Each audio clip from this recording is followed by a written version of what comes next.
आपण पाहत आहात न्यूज 14 बातमीपत्र.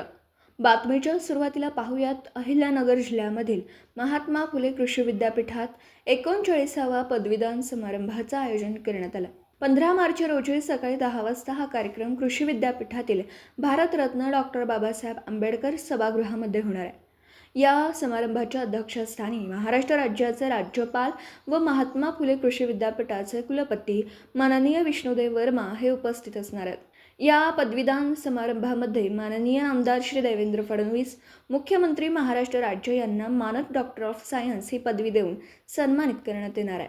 यावेळी विधान परिषदेचे सभापती माननीय आमदार श्री राम शिंदे, महाराष्ट्र राज्याचे जलसंपदा, गोदावरी व कृष्णा खोरे विकास महामंडळ मंत्री तथा अहिल्यानगरचे जिल्ह्याचे पालकमंत्री माननीय आमदार राधाकृष्ण विखे पाटील, कृषी मंत्री तथा महात्मा फुले कृषी विद्यापीठाचे प्रतिकुलपती माननीय आमदार श्री दत्तात्रय भरणे आणि वित्त नियोजन, कृषी मदत व पुनर्वसन, विधी व न्याय कामगार राज्यमंत्री माननीय आमदार ॲडव्होकेट आशिष जायस्वाल यांची प्रमुख उपस्थिती राहणार आहे. या प्रसंगी नवी दिल्ली येथील भाकुअप भारतीय कृषी संशोधन संस्थेचे माजी संचालक आणि भाकू अनुवशास्त्र विभागाचे मानद शास्त्रज्ञ डॉक्टर अशोक कुमार सिंग हे प्रमुख पाहुणे म्हणून उपस्थित राहणार आहेत.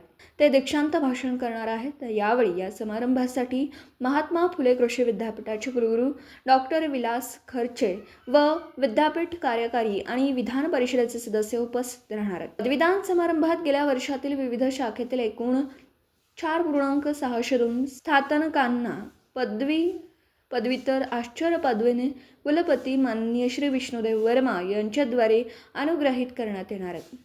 त्यात विविध शाखेतील 4.182 स्नातकांना पदवी, 346 स्नातकांना पदवी तर पदव्युत्तर 74 स्नातकांना आचार्य पदवीने अनुग्रहित केलं जाईल. यावेळी 42 यशस्वी स्नातकांना मान्यवरांच्या हस्ते सुवर्णपदक आणि रोख पारितोषिक प्रदान करून गौरवण्यात येणार आहे, अशी माहिती राहुरी कृषी विद्यापीठाचे कुलगुरू यांनी पत्रकार परिषदेत घेऊन सांगितली आहे. यावेळी राहुरी तालुक्यातील जिल्ह्यातील पत्रकारांनी यावेळी उपस्थिती दर्शवली. न्यूज 14 प्रतिनिधी दीपक मकासरे, राहुरी विद्यापीठ.